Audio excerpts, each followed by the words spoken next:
Hello and welcome to the very first podcast by Crime Psych. My name's Dr. Catherine Hughes and I'm a criminal psychologist. I will very briefly run through some very important information and housekeeping though before we start. This first episode is talking about Aaron Campbell, who is a 16-year-old boy who murdered 6-year-old Alicia McPhail in July 2018. During the podcast, I'll give my informed opinion of what the offender's behaviour can reveal about his psychology. I am primarily a research psychologist in the area of investigative psychology, which was founded by Professor David Cantor.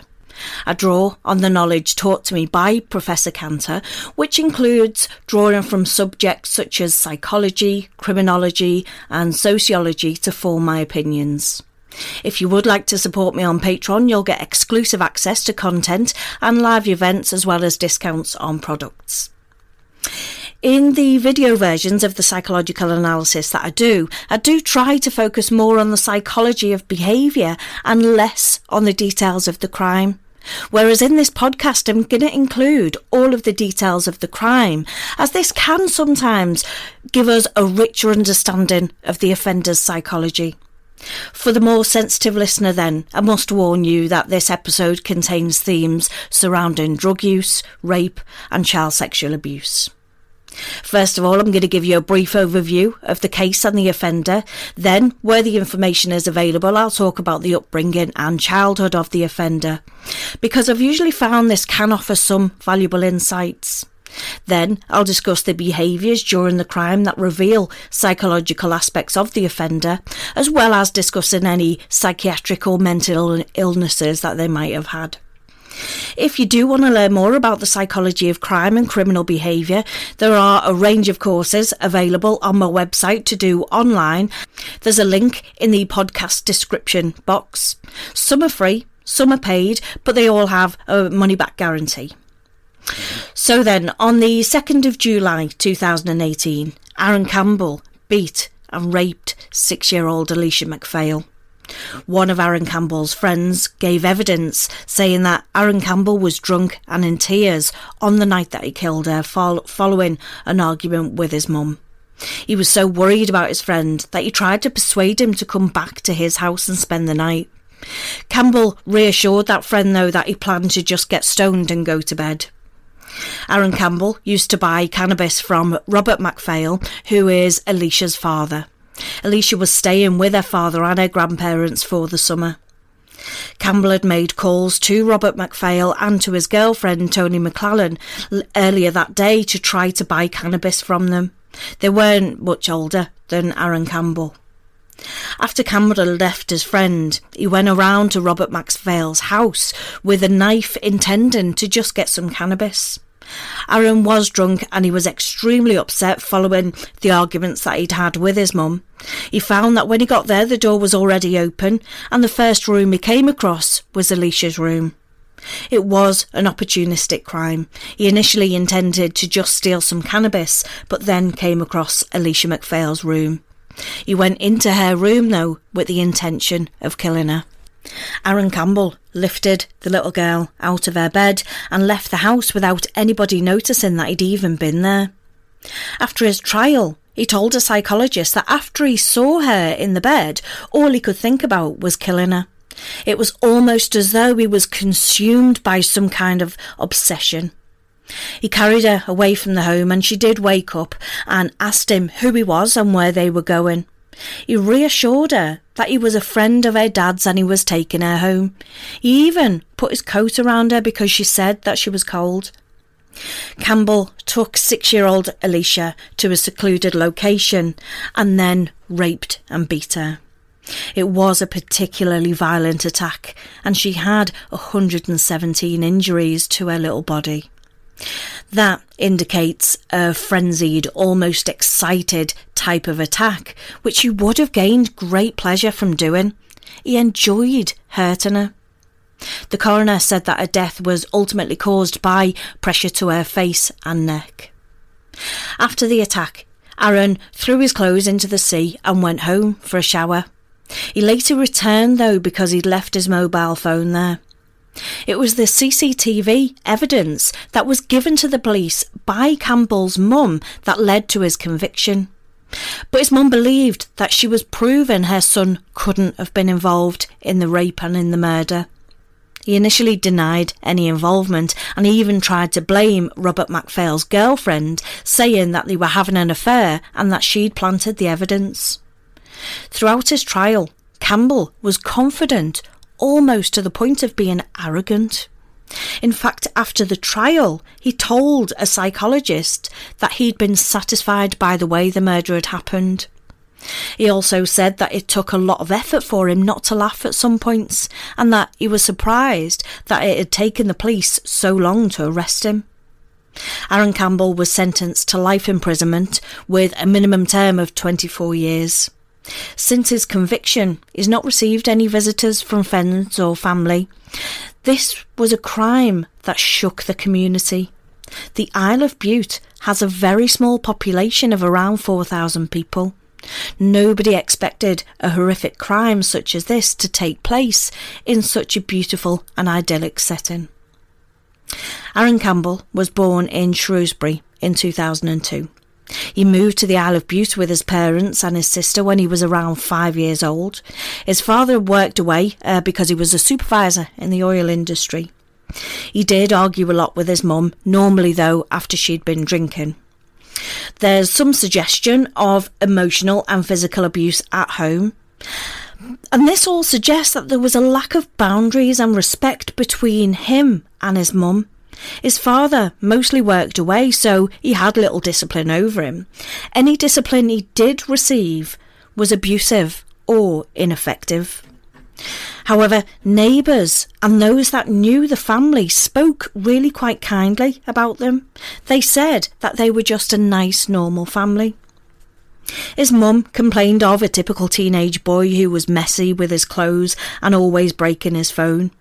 He was active and he did quite well in school, especially in maths and physics. He was physically active and he enjoyed trampolining and swimming. He was described as being well liked, and it was plain that he was part of a key friendship group who exchanged messages on apps such as Snapchat and partied together during the summer.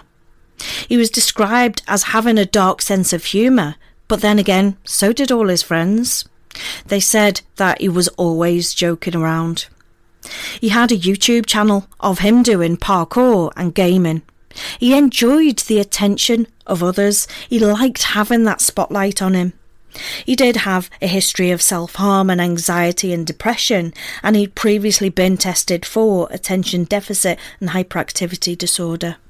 He was known to drink alcohol with friends at parties and smoke cannabis.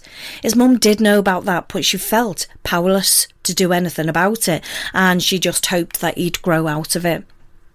I did find some other information relating to what he was like growing up, but I can't be 100% certain as to how accurate it is. Whenever there's a shocking crime like this, people come out from under the woodwork and they want to tell the tabloids about how they seen it coming. There are reports of him attempting to drown a girl, holding her underwater at 6 years old, killing and skinning cats, doing voodoo, carrying knives, and even, one said, looking like Damien off Omen. None of these facts can be verified though, and they were all printed in a tabloid newspaper that has been known to lie in the past.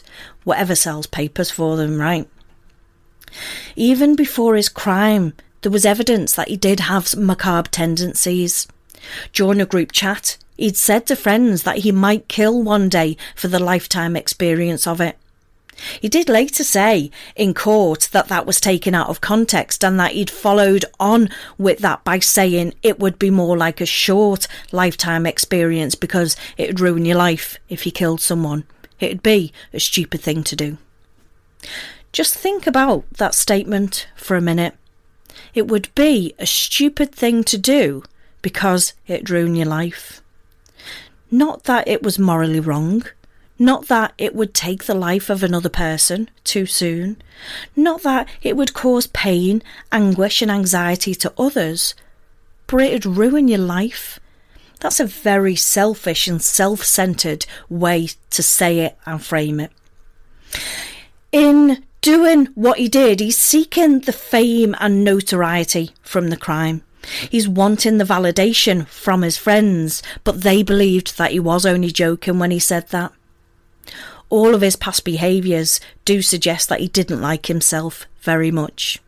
When people are particularly outgoing and they use alcohol or drugs from an early age in social settings such as that, they're somewhat hiding behind these substances. They can be a better person, they can be funnier, more outgoing. It can be used to mask deep-set emotional pain that they aren't willing to deal with or face. His behaviour just screams out to me, I want to be seen and recognised. His father worked away, his mother frequently drank alcohol, and he never received any consequences for his behaviour. His mum had felt powerless to stop him going out drinking and taking drugs, but that kind of behaviour is an absolute cry for attention.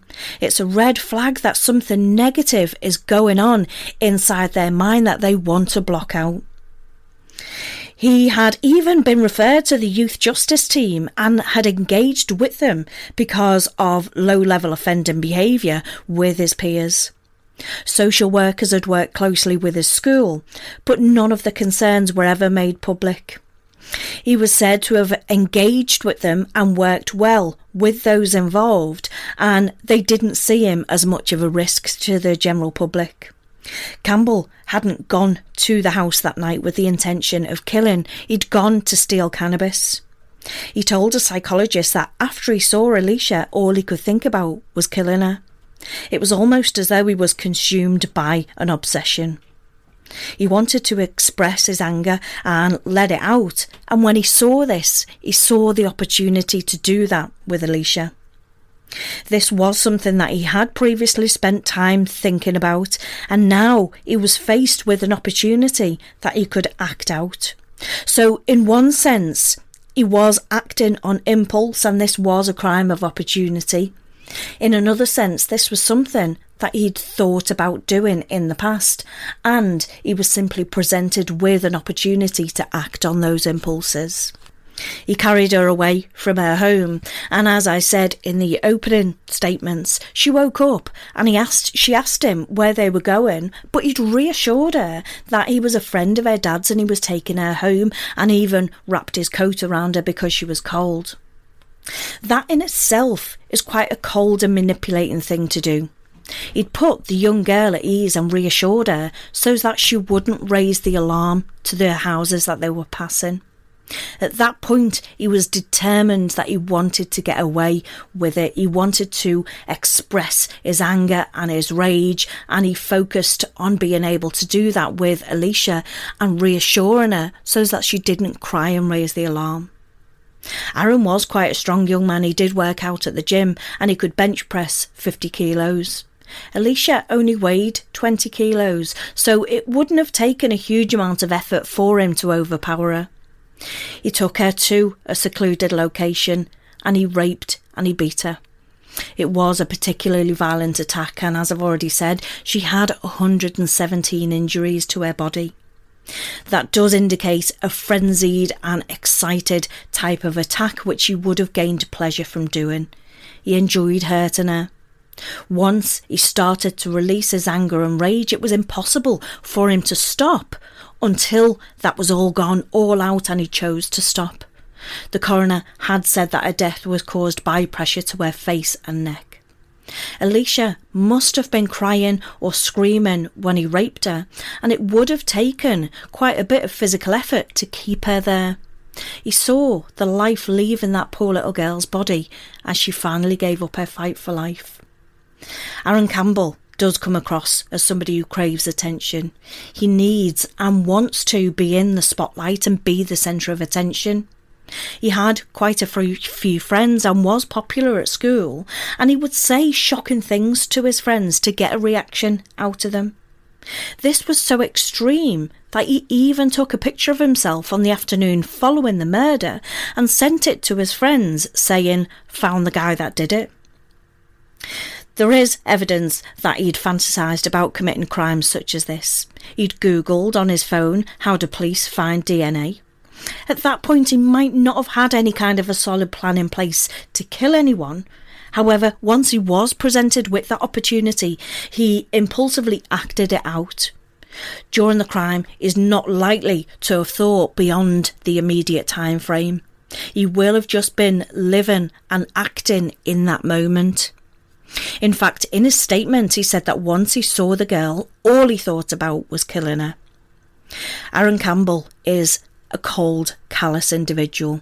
He clearly felt very little empathy for Alicia. He enjoyed committing this crime and took a great deal of pleasure from it. He's very arrogant and he believes that he's superior to others. However, he does crave the attention of other people.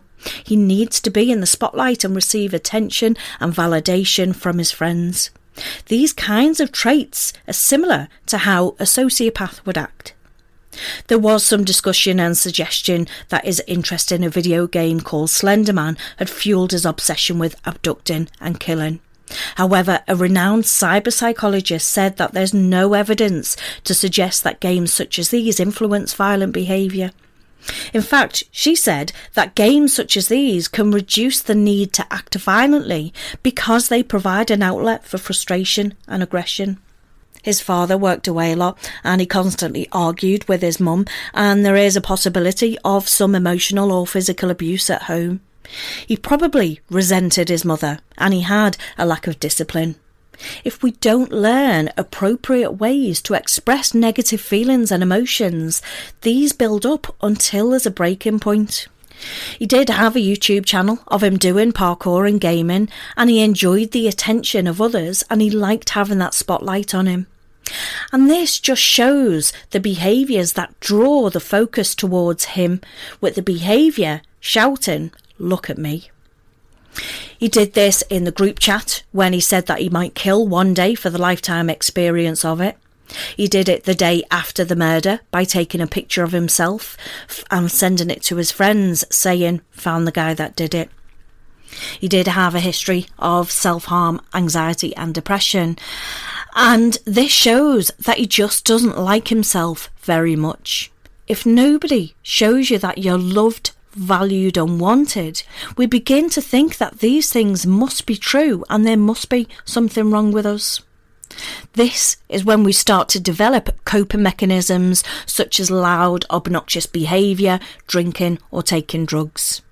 This was a frenzied attack with 117 injuries to her body. As I've already said, he did enjoy hurting her, and once he'd started to release that anger and rage, it was impossible for him to stop. Finally, after the trial, he had told a psychologist that he'd been satisfied by the way the murder had happened. The subtext to that statement could be, "I'm satisfied that I'm seen. I'm satisfied I'm being noticed. I'm satisfied I expressed my resentment and anger." Aaron Campbell was sentenced to life imprisonment with a minimum term of 27 years, but on appeal, that was reduced to 24 years. Since his conviction, he hasn't received any visitors or from family or friends. He's currently held in Polmont Young Offenders Institute, where he has been attacked and threatened by other inmates. Because of the horrific nature of his crime, even the worst sex offenders held there want to hurt him. Campbell recently turned 18 alone in his cell and is mostly confined to his cell with magazines and a small television. Whenever he has to move around that jail, there are double the usual guards assigned to him. The Crime and Investigation Channel has produced a documentary about the murder called Kids Who Kill Evil Up Close. But Alicia's mum, Georgia Lacrane, has spoken out and urged people not to watch it because it gives Campbell the attention that he craves. Georgina has encouraged people to instead drown out Campbell by sharing photos of Alicia smiling. If you do want to learn more about the case, I've left a few links in the podcast description. There's links to more details on the case, attachment and offending, and the links between violence and aggression and video games. I do hope that you found this psychological analysis of Aaron Campbell interesting and informative. Join me next week for another psychological analysis. Thanks for listening. Bye for now.